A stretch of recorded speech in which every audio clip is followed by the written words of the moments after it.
It's quite a nice change. It's unpredictable, not something I expected. And Nightwish doing Nightwish things.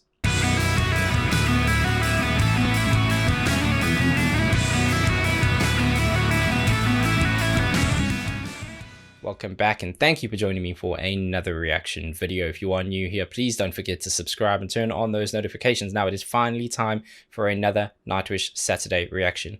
And I'm amped because last week I asked you guys where I should go next, and there was an overwhelming call for the Kinslayer, so that's what we're looking at today. And I was quite passionately warned that it is a Tarja song, so I'm going to be looking at one of her versions. And I spoke to some peeps on Discord, and they had an idea to look at a much earlier version. They thought it might be quite nostalgic for a lot of fans, and I think it's a great idea. So I'm excited about this. I hope you enjoy, and I can't wait to see what they got in store for us. So, Nightwish, the Kinslayer from Wishes to Eternity DVD. Let's see what you got.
Hang on a second. Oh, she's about to sing.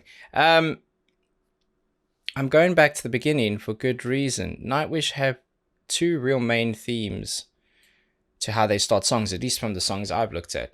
And both are quite special. Sometimes it's quite a soft start, introduction of a melody. It builds and then becomes something more important later on, more powerful, impactful.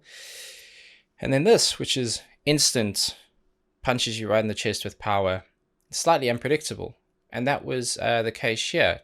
I know this is obviously a lot, quite a while ago, some of the earlier work, but obviously that quick counting, really intense start, and you could hear those accents with the cymbal, the kick, bass, and the guitar, accenting at slightly unpredictable times. You start to latch onto it a couple cycles in, and you can kind of pinpoint them, but they're definitely not sitting on the 4 and the 8.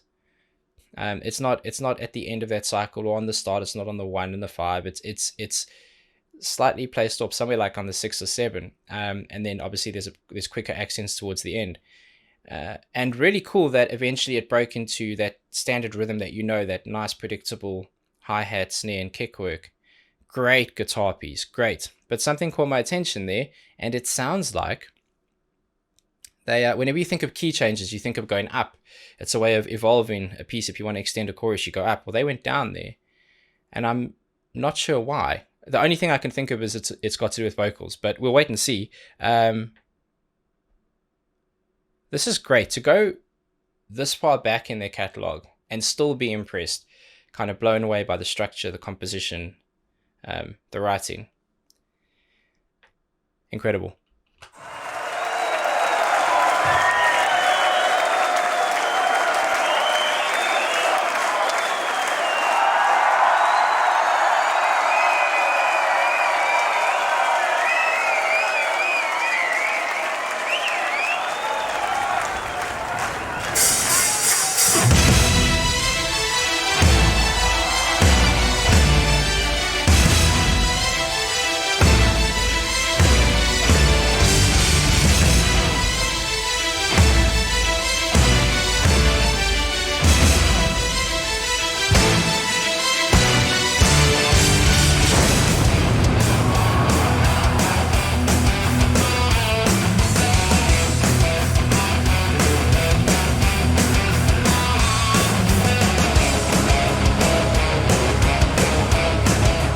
Yeah, that's definitely dropped down.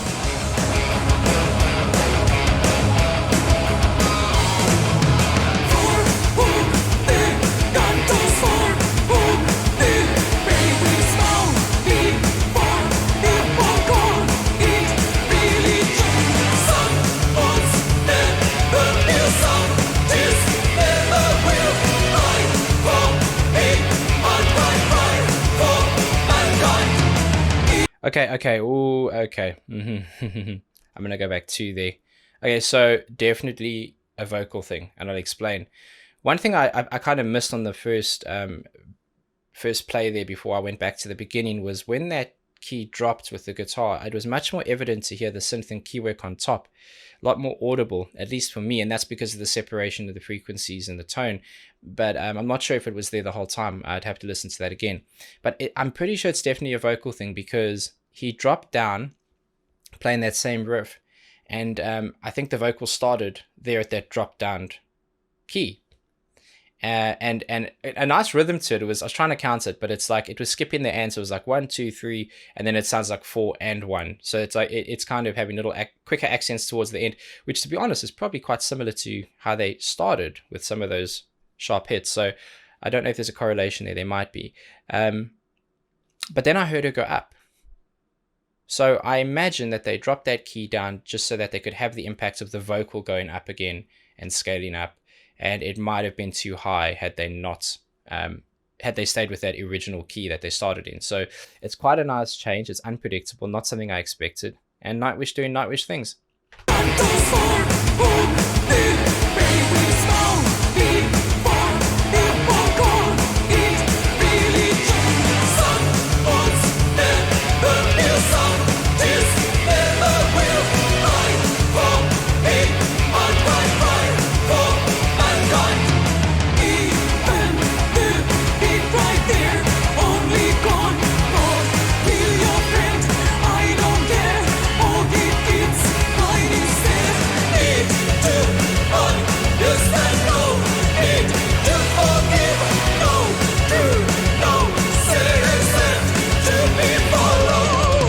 That's cool, man. Obviously, there's this pattern where she's going up a key, going back down again, and I really, really like it. I'll go back one more time. Look how young, and obviously this is pre-Marco, so interesting. You know, that bass section, you can always hear someone's personality when they play, and everyone brings something different. And I quite like this. Is that nice run? It's not over the top. It's not trying to kind of overpower anything. A lot of that's to do with how they mixed this and maybe how they cleaned up some of the audio after, but.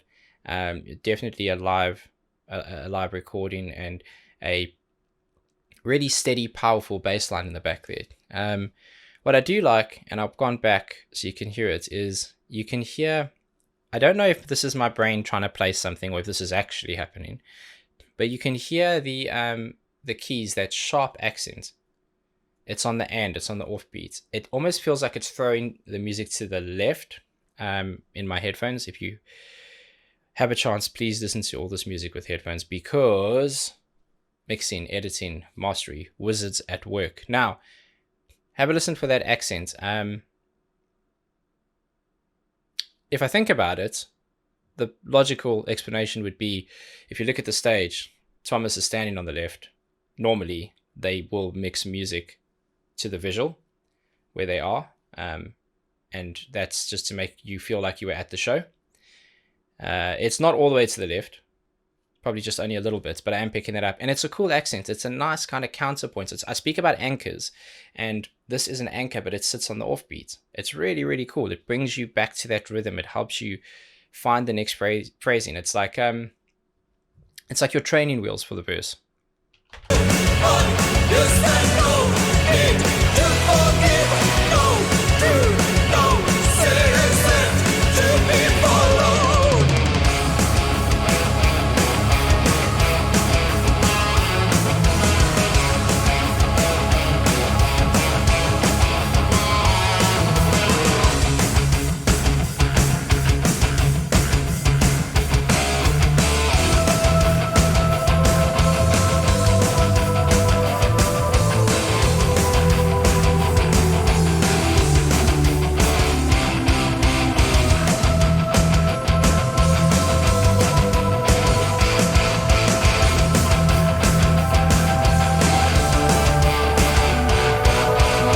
I'm going to stop there real quick. I'd be interested to know what that piece sounds like.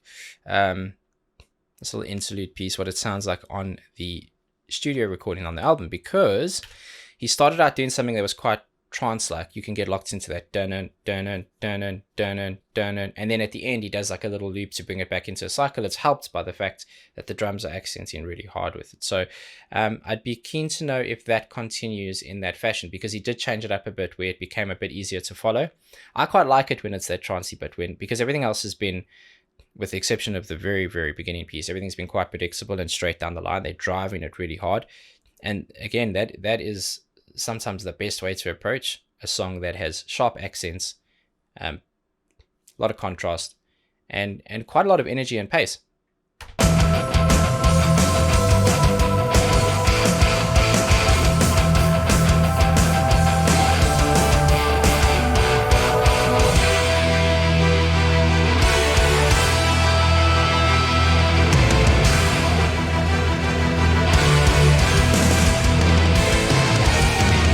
Hang on a second, that sounds like there was a nice, I like when Thomas has like a little moment to do a nice piece of lead work. He doesn't traditionally do any solos, but he has these moments where you actually just see it as the melody of the song, but it's a technical side of what he does that he doesn't always get the credit for. And it sounded like the bass was doing a really nice job of helping that build. Have a listen out for that. Try and listen underneath the higher frequency. It sounds bizarre to say, but if your brain tells you that there are two things going on, it's easier to find one of them.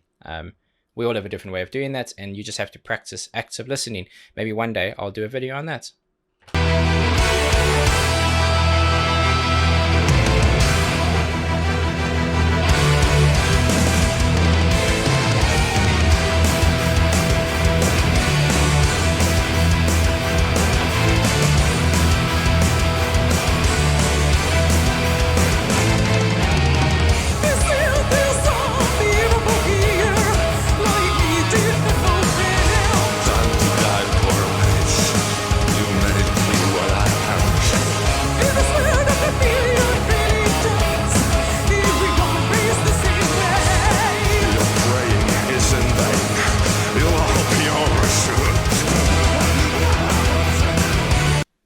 Am I crazy, or is there, I mean, obviously that's another male vocal. None of them look like they're near a mic. And it looks like there's a guy standing just off the side of the drum kit. So who is he? He's obviously there just for this little cameo piece. Who is he? And is he the same guy from that Pharaoh Sails to Orion? I can't remember the exact title. Is it the same guy who did like a little feature piece there?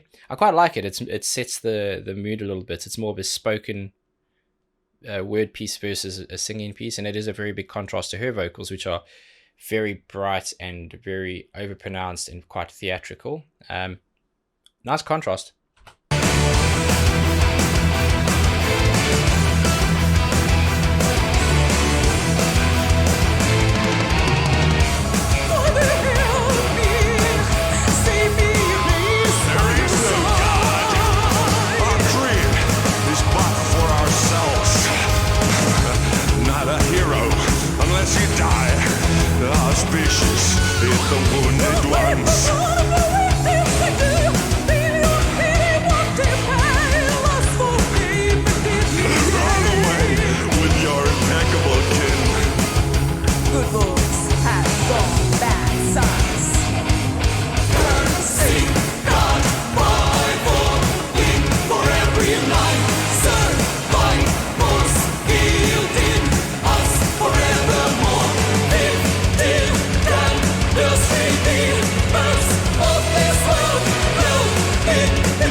Hang on a second. I know we're at the end there, so I'll go back. I just want to hear that build up again. Interesting, because first thing you're going to notice is that nice, those little quick gallops, nice kick work that's there, which wasn't there the first time they did this kind of accented piece. It was kind of, I think, when her vocals first came in. I can definitely hear a layer into the vocals. There's a couple things going on. There's the key work that's accenting, which has a synth sound to it, which almost mimics a kind of vocal. Not quite a choir, not that I can hear, but the synth there is prominent, the vocal is prominent, and then there's more vocal.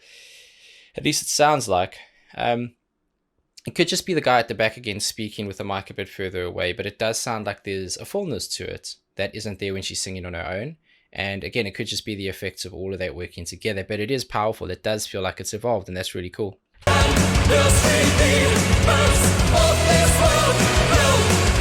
Hypocrisy, oh, where we supposed to go?